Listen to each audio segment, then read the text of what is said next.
Hi, this is The Tale of Despereaux, Chapter 9, The Right Question.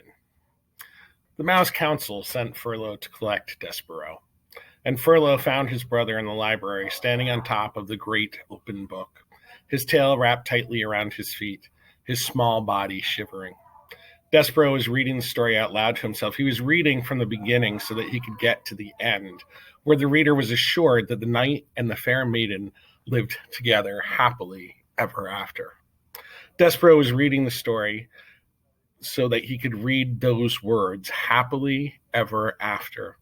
He needed to say them aloud. He needed some assurance that this feeling he had for the Princess P, this love, would come to a good end. And so he was reading the story as if it were a spell, and the words of it spoken aloud could make magic happen. "See here," said Furlough out loud to himself. He looked at his brother and then looked away. "This is just the kind of thing I'm talking about. This is exactly the kind of thing. What's he doing here, for Cripe's sake? He's not eating the paper. He's talking to the paper. That's wrong, wrong, wrong. Hey," he said to Despereaux. Despereaux kept reading. "Hey," shouted Furlough. "Despereaux, the Mouse Council wants you." "Pardon?" said Despereaux. He looked up from the book.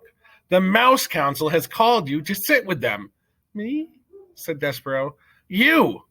I'm busy right now," said Despereaux, and he bent his head again to the open book. Furlough sighed. "Geez," he said. "Cripes! Nothing makes sense to this guy. Nothing. I was right to turn him in. He's sick." Furlough crawled up the chair leg and then hopped onto the book. He sat next to Despereaux. He tapped him on the head once, twice. "Hey," he said, "the Mouse Council isn't asking. They're telling. They're commanding. You have to come with me.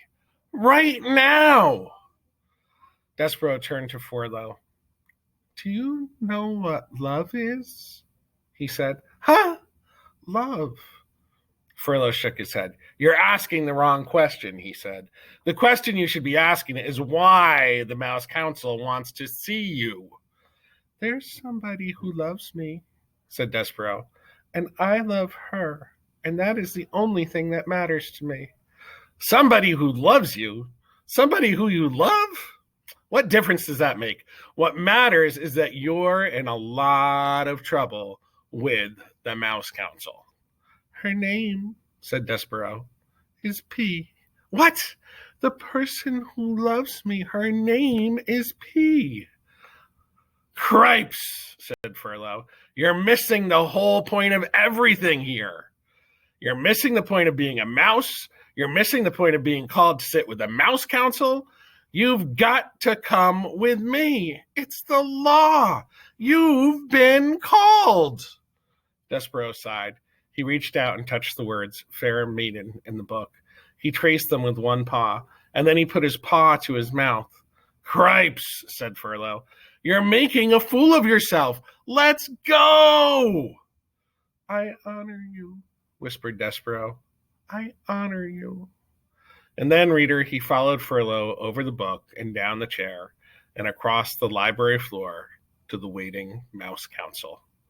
He allowed his brother to lead him to his fate.